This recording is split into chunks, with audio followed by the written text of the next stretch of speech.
కారం రంగు రుచితో ఉంటుంది. ఆచి మిరపపొడి అదరగొట్టే కారం రంగు రుచి.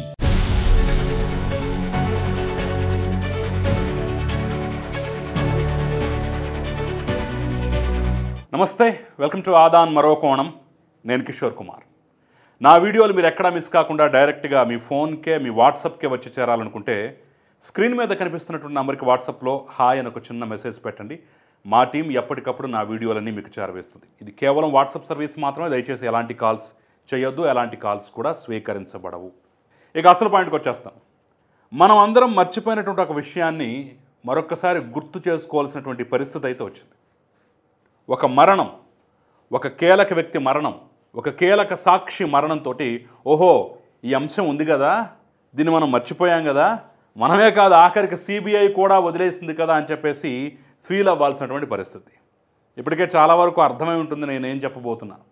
ఎస్, వైఎస్ వివేకానందరెడ్డి కేసులో కీలక సాక్షిగా ఉన్నటువంటి రంగన్న, వాచ్మెన్ రంగన్న ఈరోజు సాయంత్రం అనారోగ్య కారణాలతో చనిపోవటం జరిగింది. హాస్పిటల్లో చేర్చారు, ట్రీట్మెంట్ తీసుకుంటూనే రంగన్న చనిపోయాడు. అయినా ఎప్పటికీ ఈ కేసు అడుగు కూడా ముందుకు పడలేదు, సెంటీమీటర్ కూడా ముందుకు జరగలేదు.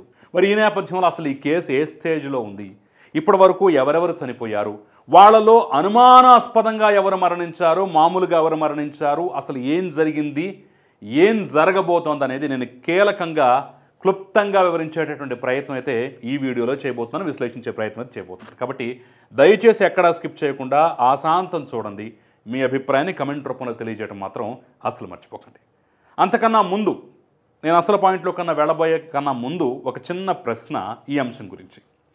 నా ప్రశ్న ఏంటంటే, ఈరోజు రంగన్న మృతి నేపథ్యంలో సాక్షులు వరుస పెట్టి చనిపోతున్నా కేసు ఒక్క అడుగు కూడా ముందుకు పడకపోవటం పట్ల, ముందుకు వెళ్ళకపోవటం పట్ల మీ అభిప్రాయం ఏంటి, మీరేమనుకుంటున్నారు?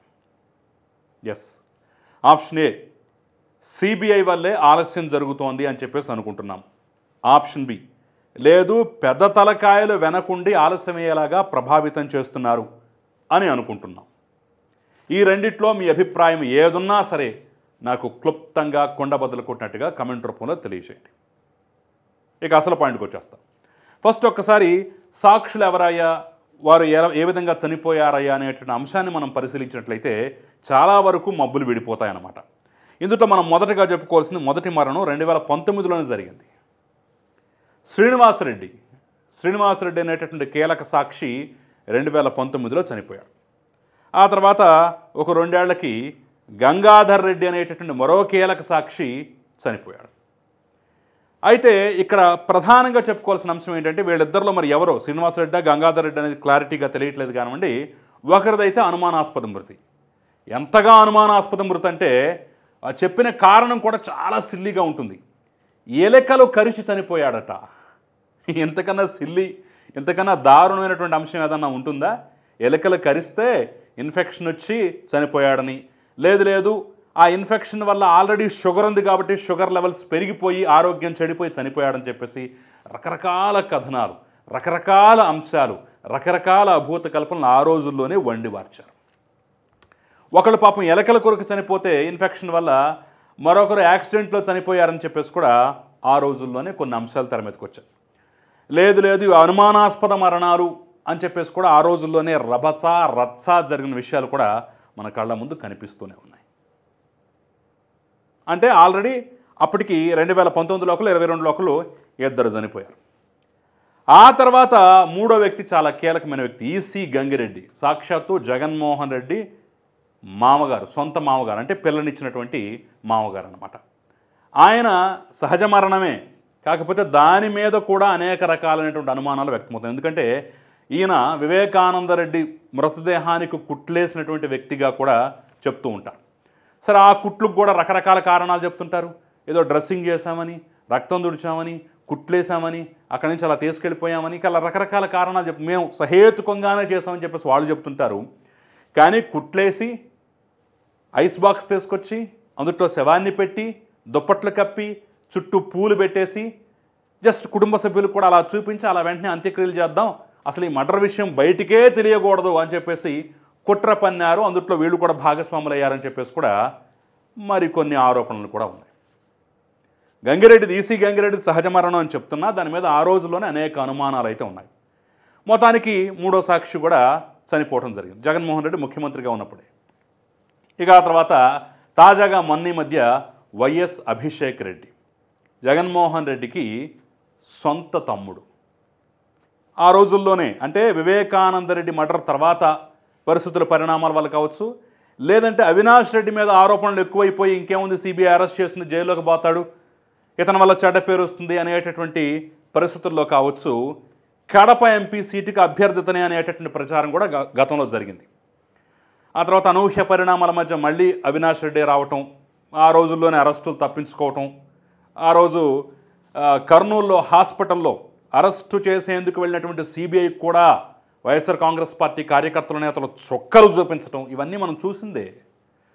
అయితే ఆ తర్వాత అనూహ్యంగా ఇతని ఆరోగ్యం చెడిపోవటం, నెలల తరబడి సంవత్సరాల తరబడి హాస్పిటల్లో ట్రీట్మెంట్ తీసుకుంటూ మొన్న మధ్య చనిపోయాడు వైఎస్ అభిషేక్ రెడ్డి. దాంతో అభిషేక్ రెడ్డి మరణంతో, ఎందుకంటే ఈయన కూడా ఆ సందర్భంలో దగ్గరున్నాడు, ఆ కుట్లేసే పరిస్థితులు ఈయన కూడా సహకారం అందించాడని చెప్పేసి ఆరోపణలు ఉన్నాయి. కొన్ని టీవీ ఇంటర్వ్యూల్లో కూడా ఎందుకు కుట్టేయాల్సి వచ్చింది ఏంటి అనేది కూడా ఇతను చెప్పాడు. అసలు అది సహజ మరణం కాదు, హత్యని తెలుస్తున్నా సరే బయటికి ఎందుకు గుండెపోటని చెప్పారో నాకు అర్థం కావట్లేదని చెప్పేసి కూడా కొన్ని వివాదాస్పద వ్యాఖ్యలు కూడా ఆ రోజుల్లో చేశారు. మరి అలాంటి అభిషేక్ రెడ్డి కూడా తాజాగా చనిపోయాడు. అంటే దీంతో 4వ మరణం కూడా పూర్తయిపోయింది. ఇప్పుడు తాజాగా రంగన్న, వాచ్మెన్ రంగన్న వివేకానంద రెడ్డి ఇంటికి వాచ్మెన్గా ఉన్నాడు. ఇంటి వెనక నుంచి ఆ రోజు ఎవరు లోపలికి వెళ్ళారు, లోపలికి వెళ్ళి బయటకు వస్తున్న క్రమంలో ఎవరెవరిని తాను చూశాడు, ఎవరెవరిని గుర్తుపట్టాడనేది ఈయన కొన్ని స్టేట్మెంట్లు కూడా ఇచ్చాడు. సో మొత్తానికి అతను కూడా కీలక సాక్షి. అయితే తాజాగా సరే వయోభారం కావచ్చు, ఎందుకంటే చాలా పెద్ద వయసు వ్యక్తి, దాదాపు 70-80 ఏళ్ళు పైచినుకుంటాయి. వయోభారంతో అనారోగ్యంతో మొత్తానికైతే ఈయన కూడా చనిపోయాడు. ఇంకొక 10 రోజులు గడిస్తే వివేకానంద రెడ్డి హత్య జరిగి 6 సంవత్సరాలు పూర్తయిపోతాయి. ఇంతమంది చనిపోతున్నా, ఇన్ని పరిణామాలు జరుగుతున్నా సరే కేసు మాత్రం అడుగు కూడా ముందుకు పడలేదు. ఇంకా ఉన్నాయి, ఇంకా చాలా అంశాలు ఉన్నాయి మనం ఇందులో చెప్పుకోవాలంటే.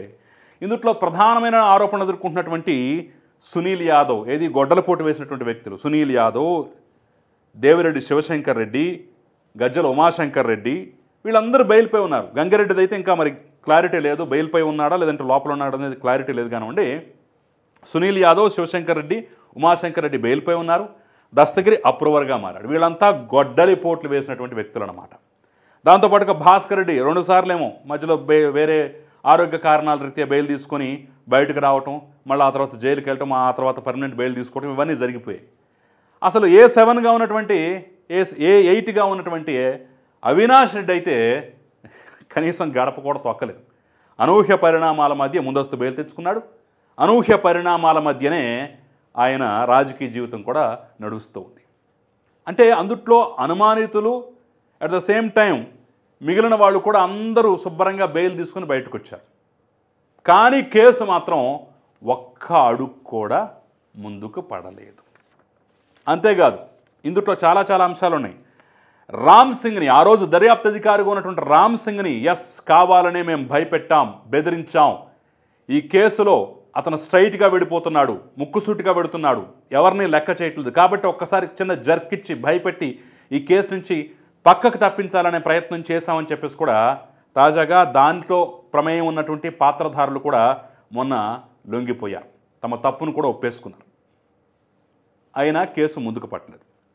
నిన్నగాక మొన్న దేవిరెడ్డి శివశంకర్ రెడ్డి కొడుకు చైతన్యారెడ్డి ఆధ్వర్యంలో వివిధ స్థాయిలో ఉన్నటువంటి పోలీస్ ఆఫీసర్ల సహకారంతో, జైళ్ల శాఖలో ఉన్నటువంటి కీలకమైన అధికారుల సహకారంతో లోపల హెల్త్ క్యాంప్ పెట్టి, కడప కారాగారంలో హెల్త్ క్యాంప్ పెట్టి, నువ్వు మాకు వ్యతిరేకంగా సాక్ష్యం చెప్పావు, మాకు వ్యతిరేకంగా అప్రూవర్గా మారావు, మాకు అనుకూలంగా ఇప్పటికైనా సరే మనసు మార్చుకుని పని చేస్తే బతికుంటావు, లేదంటే చచ్చిపోతావు, కావాలంటే డబ్బిస్తాం, ఎన్ని కోట్లు కావాలో తీసుకో అని చెప్పేసి సదరు దేవిరెడ్డి శివశంకర్ రెడ్డి కీలక ఆరోపణలు ఎదుర్కొంటున్నటువంటి వ్యక్తి కొడుకు డాక్టర్ చైతన్యారెడ్డి ఆ రోజు జైల్లోనే బెదిరించినటువంటి తీరు కూడా ఈరోజు బయటపడింది. అందుట్లో కీలకమైనటువంటి అరెస్టులు కూడా జరిగాయి, సస్పెండ్ కూడా కొంతమంది అయ్యారు. అయినా సరే ఎప్పటికీ కేసు ఎందుకో ముందుకు నడవట్లేదు. అంతేనా, ఆ రోజు దస్తగిరికి ఇచ్చినటువంటి సుపారీలో 75 లక్షల రూపాయల వరకు రికవరీ చేసుకున్నారు. మొత్తం 2 కోట్లకో 3 కోట్లకో ఆ రోజు బేరం కుదుర్చుకున్నారు. 5 కోట్లు అనుకుంటా బహుశా. అందుట్లో 75 లక్షలు ఇస్తే ఆ 75 లక్షలు కూడా పలానా వ్యక్తి దగ్గర నేను పెట్టానంటే సిబిఐ అధికారులు రికవరీ చేసుకున్నారు. మరి మిగిలిన డబ్బు ఎక్కడా? అసలు ఈ 75 లక్షలు ఎవరిచ్చారు? ఎక్కడి నుంచి తీసుకొచ్చారు? బ్యాంక్ నుంచి డ్రా చేశారా? దొంగ సొమ్మ? బ్లాక్ మనీయా? ఇందులో ఈడీ పాత్ర ఏంటి? సిబిఐ పాత్ర ఏంటి? ఐటీ డిపార్ట్మెంట్ పాత్ర ఏంటి అనేది కూడా ఇంతవరకు తేలలేదు. వాళ్ళు రంగంలోకి దిగలేదు, ఎంక్వైరీ చేయలేదు, డబ్బు సోర్స్ గురించి అసలు కనిపెట్టలేదు. మరి ఇవే కనిపెట్టకపోతే మరి కేసులో ముందడిగా ఎక్కడ పడుతుంది? పడదు. ఇంకా ఉన్నాయి కీలకమైనటువంటి అవినాష్ రెడ్డి వాట్సాప్ చాటింగ్లు కానీ వాట్సాప్ కాల్స్ కానీ. ఆ రోజు గూగుల్ టేక్అవుట్ తోటి ఎవరెక్కడున్నారు, ఏంటి, ఎవరితో ఫోన్లో మాట్లాడారు ఇవన్నీ తీశారు, బాగుంది. కానీ ఆయన అర్ధరాత్రి ఎవరితో మాట్లాడారు, తెల్లవారుజామున ఎవరితో మాట్లాడారు, అసలు వాట్సాప్ చాటింగ్ ఏంటనేది కూడా వాట్సాప్ సంస్థకు మేము లేఖ రాస్తున్నాం, తెప్పిస్తున్నాం అన్నారు క్లియర్గా డీటెయిల్గా. ఈ నంబర్ నుంచి ఈ నంబర్కి వాట్సాప్ కాల్ వెళ్ళింది, ఈ నంబర్ నుంచి ఈ నంబర్కి ఇంతసేపు మాట్లాడాడు, ఈ టైంలో మాట్లాడాడు, ఈ టైంలో మెసేజ్ చేశాడు, ఇవన్నీ పూర్తిగా మళ్ళీ తీస్తాం, బయటకు తీస్తామన్నారు. ఆ రోజుల్లోనే లేఖ రాశామన్నారు. ఇంతవరకు బయటకు రాల. కేసు కూడా ముందడుగు పడలా.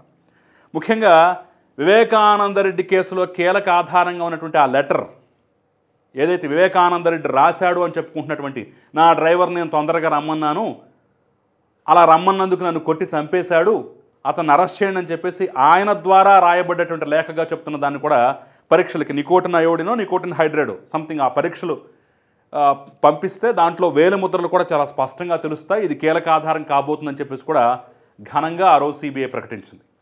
మరి ఆ పరీక్షలకు పంపించారా లేదా? ఆ లేఖ మీద ఉన్నటువంటి రక్తపు మరకలు, వేలిముద్రలు వీటిని మళ్ళీ తిరిగి రికవరీ చేశారా లేదా? ఎవరిదని తేల్చారా లేదనేది అయితే ఇప్పటికీ క్లారిటీ లేదు. కాబట్టి కేసు కూడా ఒక్కడికి కూడా ముందుకు పట్టలేదు. ముఖ్యంగా రేపు 15వ తారీఖు 6 ఏళ్ళు గడిచిపోతాయి. కానీ కేసులో పురోగతి ఏంటంటే వివేకానందరెడ్డి కూతురు సునీత అడపాదడపా కోర్టులో పిటిషన్లు వేస్తూ తొందరగా కానిచ్చండి అని చెప్పేసి అలా బతిమాలుకోవటం బామాలుకోవటంతోనే సరిపోతుంది తప్ప ఈ కేసు అయితే ఇప్పటివరకు ముందడుగు పడలేదు. మొన్న కూడా తెలంగాణ హైకోర్టులో ఒక పిటిషన్ వేశారు. అసలు ఈ కేసులో పురోగతి లేదు, తొందరగా ఆదేశాలు ఇవ్వండి తేల్చమని చెప్పేసి కూడా రిక్వెస్ట్ చేసుకున్నారు. ఇలా పిటిషన్లు వేసుకోవటం, కోర్టుల చుట్టూ తిరగడం తప్ప న్యాయం జరిగే సూచనలు దాఖలాలు అయితే ఇంతవరకు కనిపించట్లేదు. కారణం బహుశా ఈ కేసును సిబిఐకి అప్పగించటమేమో. ఇంకా కారణం లోపలికి పెడితే ఏమో జగన్మాయలు పెద్ద తలకాయలు ఏమన్నా ఉన్నాయేమో తెలియదు. ఆ నేపథ్యంలోనే ఇప్పుడు తాజాగా కీలక సాక్షిగా ఉన్నటువంటి వాచ్మెన్ రంగన్న మృతి తర్వాత ఈ అంశాలు మరొక్కసారి చర్చనీయాంశం అవుతున్నాయి. ఇన్నున్నాయే, వేటిని ఎందుకు తేల్చలేకపోతున్నారు? ఈ కేసును ఎందుకు ముందుకు నడపలేకపోతున్నారు? ఎందుకంటే ఈ కేసు తేలితే కొంతమంది రాజకీయ భవిష్యత్తు పూర్తిగా సమాధైపోతుంది. కాబట్టే ముందుకు వెళ్ళట్లేదా?